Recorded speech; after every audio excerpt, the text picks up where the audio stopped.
नमस्कार। इस वीडियो में हम गुणसूत्रों की संरचना या उनके स्ट्रक्चर के बारे में पढ़ेंगे।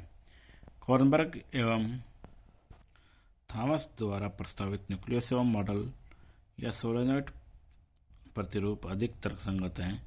ये दोनों ही प्रतिरूप, न्यूक्लियोसोम मॉडल और सोलेनॉइड प्रतिरूप या सोलेनॉइड मॉडल, दोनों जो प्रतिरूप हैं वो गुणसूत्रों की संरचना के बारे में समझाते हैं। तो सबसे पहले हम सोलेनॉइड प्रतिरूप के बारे में पढ़ेंगे। इलेक्ट्रॉन सूक्ष्मदर्शी द्वारा देखने पर ज्ञात होता है कि क्रोमेटिन में अनेक डिस्क की आकृति की संरचनाएं होती हैं, जो पतले धागे जैसी संरचना के द्वारा आपस में एक दूसरे से जुड़ी रहती हैं। इस तरह क्रोमेटिन धागों पर मणिका व्यवस्था प्रदर्शित होती है। क्रोमेटिन पर डिस्क की आकृति की इकाइयां न्यूक्लियोसोम कहलाती हैं। यह डीएनए तथा स्टोन प्रोटीन्स की बनी होती है। न्यूक्लियोसोम की संरचना, इसमें दो घटक होते हैं, कोर पार्टिकल या कोर कण, 4 प्रकार की stone protein H2A, H2B, H3, H4 के 8 अणु मिलकर एक अष्टलक या अष्टक का निर्माण करते हैं, जो करोड़ कण कहलाता है। प्रत्येक करोड़ कण पर डीएनए के 2 चक्र होते हैं। सेकंड है यूजी डीएनए या लिंकर डीएनए। 2 न्यूक्लियोसोम को जोड़ने वाला डीएनए यूजी डीएनए या लिंकर डीएनए कहलाता है। हिस्टोन प्रोटीन H1 का अणु भी यूजी डीएनए के साथ पाया जाता है। प्रोटीन डीएनए की यथास्थिति बनाए रखने का कार्य करता है।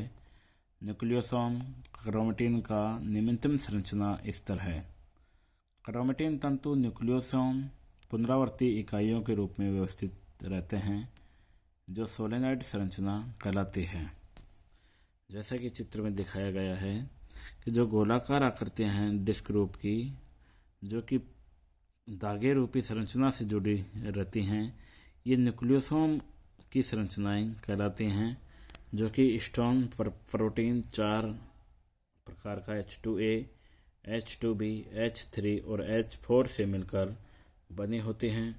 अगर इसका शॉर्ट रीजन देखा जाए, धागे रूपी जो संरचना है उसका, तो वो हमें इस प्रकार से, यानी short region of double helix की बनी होती है, जो धागेनुमा संरचना होती है। और section of chromosome in is an extend form, यानी एक्सटेंड फॉर्म में अगर इसका क्रोमोसोम या गुणसूत्र का कोई सेक्शन देखा जाए तो उसकी संरचना इस प्रकार की दिखाई देगी। Condensed section of metaphase chromosomes. Entire metaphase chromosome, यानी मेटाफेज की जो अवस्था होती है सेल साइकिल में या सेल डिवीजन में, जो मेटाफेज अवस्था होती है, उस दौरान मेटाफेज स्थिति में ही हम गुणसूत्रों की आकारिकी के यानी कि स्ट्रक्चर का अध्ययन कर सकते हैं, जो कि हमें चित्र में दिखाई अनुसार दिखाई देती है। न्यूक्लियोसोम क्रोमेटिन का निम्नतम संरचना इस तरह। क्रोमेटिन तंतु बहुत न्यूक्लियोसोम पुनरावर्ती इकाइयों के रूप में व्यवस्थित रहते हैं। न्यूक्लियोसोम पुनः कुंडलित होकर 30 नैनोमीटर व्यास वाले क्रोमेटिन तंतु बनाते हैं, जो कि सोलेनॉइड रचना कहलाती है। इसके एक फेरे में 6 न्यूक्लियोसोम होते हैं। न्यूक्लियोसोम में डीएनए का संकुलन 5 से 6 गुना तक, और सोलेनॉइड में डीएनए का जो संकुलन होता है वो 15 से 40 गुना तक होता है। नेक्स्ट है विशिष्ट गुणसूत्र। कुछ जंतुओं व पादपों की कोशिकाओं में सामान्य गुणसूत्रों के अतिरिक्त कुछ असामान्य रूप से विशाल या महागुणसूत्र पाए जाते हैं, जिनकी संरचना सामान्य गुणसूत्रों से काफ़ी भिन्न होती है। ये 2 प्रकार के होते हैं। लैंप ब्रुश गुणसूत्र। इन गुणसूत्रों की खोज रुकट ने सूरा मछली की अंडक कोशिकाओं या एग सेल में किया। तेल के लैंप के गोले को साफ करने वाले ब्रुश की आकृति से समानता के कारण रोकट ने इसे लैम्प ब्रुश गुणसूत्र नाम दिया। वितरण के आधार पर ये गुणसूत्र अधिक योग युक्त, जिनमें योग की अधिक मात्रा होती है, उन एग में पाए जाते हैं। ये उभयचर, कीट, शार्क, सरीसृप एवं पक्षियों के अंडकों में प्रमुख रूप से पाए जाते हैं। ये गुणसूत्र कुछ पादपों एवं अकशेरुकियों में भी पाए जाते हैं। संरचना इनकी देखी जाए तो कोशिका विभाजन की डिप्लोटिन अवस्था में, यानी अर्धसूत्री विभाजन की जो डिप्लोटिन अवस्था होती है, उसमें ये गुणसूत्र बड़े होते हैं, जिन्हें आंखों से देखा जा सकता है। यूरेडेल उभयचरों में ये 1 मिलीमीटर तक लंबे होते हैं। सैलोमेंडर में पाए जाने वाले लैम्प ब्रुश गुणसूत्रों का विस्तृत अध्ययन मिलर व बिट्टी ने किया। सूक्ष्मदर्शी से देखने पर लैम्प ब्रुश गुणसूत्र में 3 भाग दिखाई देते हैं, जैसे लेटरल लूप, जो कि पार्श्व लूप कहलाते हैं, और क्रोमोसोम एक्सिस, जो इसके चारों ओर एक्सिस के चारों लूपों का निर्माण होता है। तो इसमें जो 3 भाग दिखाई देते हैं वो हैं गुणसूत्र, वर्ण कणिकाएं या पार्श्व फंदे या लेटरल लूप।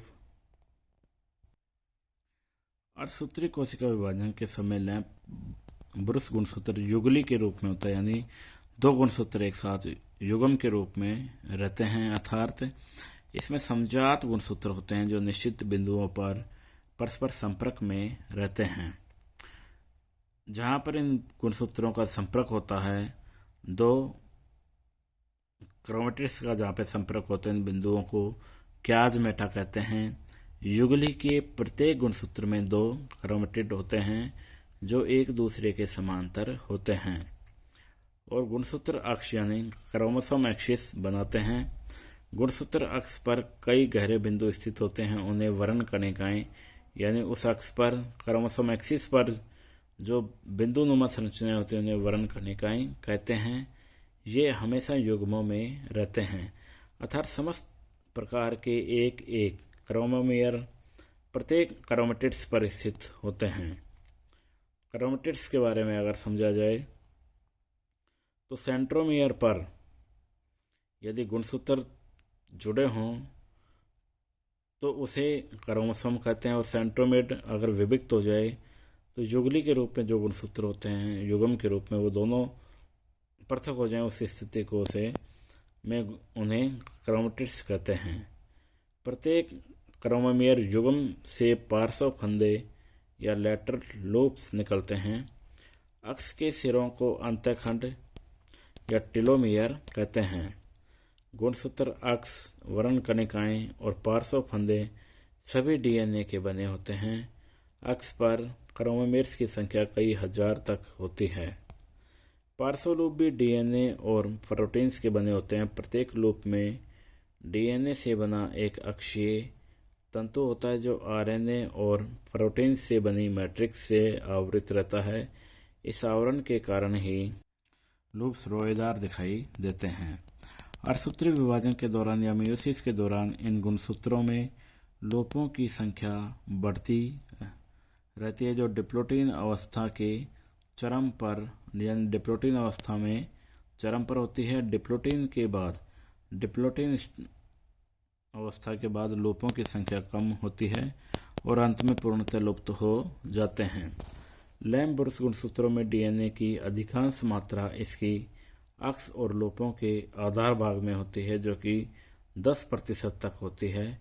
हालांकि मुख्य अक्ष का डीएनए अनुलेखन या रेप्लिकेशन की प्रक्रिया में निष्क्रिय होता है, जबकि लूप्स का डीएनए सक्रिय होता है। वह अनुलेखन द्वारा आरएनए का संश्लेषण कर प्रोटीन बनाता है। यह लूप अक्ष पर उपस्थित एंजाइम आरएनए पॉलीमरेज की सहायता से करता है। लैम्प ब्रुश गुणसूत्रों के कार्य अगर देखा जाए तो लैम्प ब्रुश गुणसूत्रों के लूप द्वारा आरएनए, प्रोटीन्स व पीतक के संश्लेषण का नियंत्रण होता है। धन्यवाद।